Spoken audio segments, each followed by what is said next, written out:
then nasa desktop. Yan. So tuturuan ko kayo sa lahat na nakakilala sa akin, sa lahat ng friend ko, sa mga nagsuporta sa akin. Don't forget to subscribe guys. And then punta po tayo sa Photoshop. So kailangan talaga guys is kung gusto nyo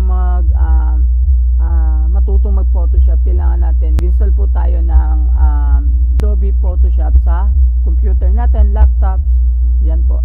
So una guys is pupunta tayo sa new file, tapos ilalagay natin yung artboard ng papel. So inches po tayo, so ilalagay natin dito is 8.27 by 11.69.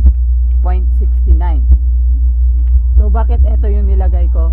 Kasi yung nilagay ko dito guys is ang size nito is A4 size. Lahat ng papel ng photo paper is naka default na siya na ganito yung size ng papel. So A4 size yung ginagamit.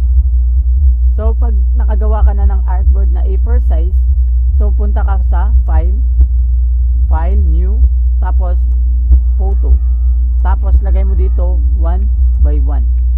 So yan, nakagawa na tayo ng 1 by 1 guys. So i-copy, next guys is punta po tayo sa file ulit, open, tapos guys hanapin natin yung picture. Yan. Okay, nandito na yung picture ko.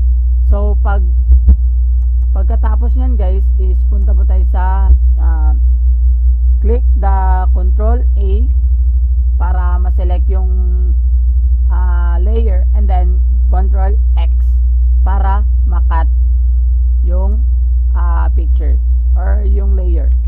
Tapos guys i-paste mo dun sa 1 by 1 picture. So Control T para ma-move mo siya, and then ma-resize yung picture with click the para hindi gagalaw at hindi papangit yung picture. So yan, depende na yan kapag pangit yung picture na i-edit mo. So gusto mo mag-add ng darkness or light or contrast na tinatawag, so Control L para ikaw na yung magtansya kung maganda ba o hindi. So yan, kailangan natin madilim yung mukha. Yan. So yan guys, nakalagay na tayo. Tapos select mo yung dalawang layer dito, tapos right click, merge. Tapos ulit ka na Control A and then Control X. So yan guys, punta tayo sa layer na yan, tapos Control V. So nandito na yung 1 by 1 picture natin. Tapos kasi hindi siya makita or mahihirapan ka sa pagkat. So ganito yung gagawin mo. Punta ka sa layer 1, double click mo siya, and then punta ka sa stroke, lagyan mo siya ng 1 pack, tapos lagyan mo siya ng 50 opacity. Bakit 50 opacity? Para tama-tama lang yung dark niya sa gilid. Alt tapos Shift para makontrol mo yung paglagay mo ng picture, and then yung paggalaw mo. Yan. Pag light mo yan guys, pwede mo siya makontrol with Shift, na pindutin mo yung Shift para sabay-sabay lahat yung control. Yan. Nakagawa na tayo ng 1 by 1. Next guys is 2 by 2 picture. Punta po sa file, new, and then photo, and then 2. Yan. May 2 by 2 picture na tayo. Punta kayo sa layer 3, Control Z, yan, and then Control X, and then V. Tapos itansya mo yung size ng 2 by 2.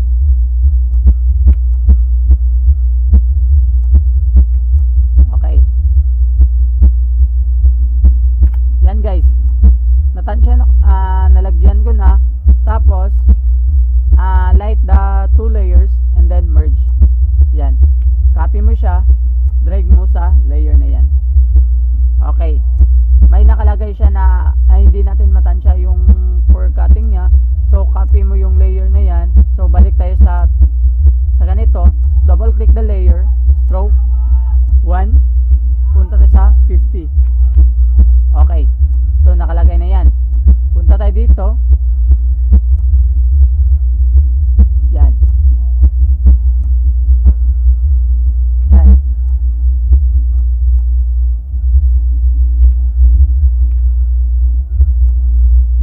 Yan guys.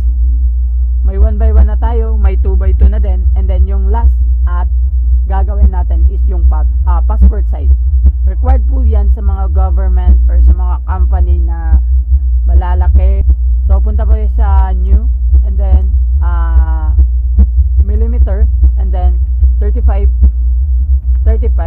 to 45. So yan, bakit ganito yung nilagay ko? Kasi ito yung size talaga ng passport size or yung default size. Okay, balik tayo sa picture natin. Yan, tapos control T tayo ulit. Tansya natin kung saan komportable yung picture. Yan, lagyan natin ng konting kulay. Command L para Command L. Yan, lagyan natin ng light. Yan, merge natin yung dalawang layer. Yan, copy natin.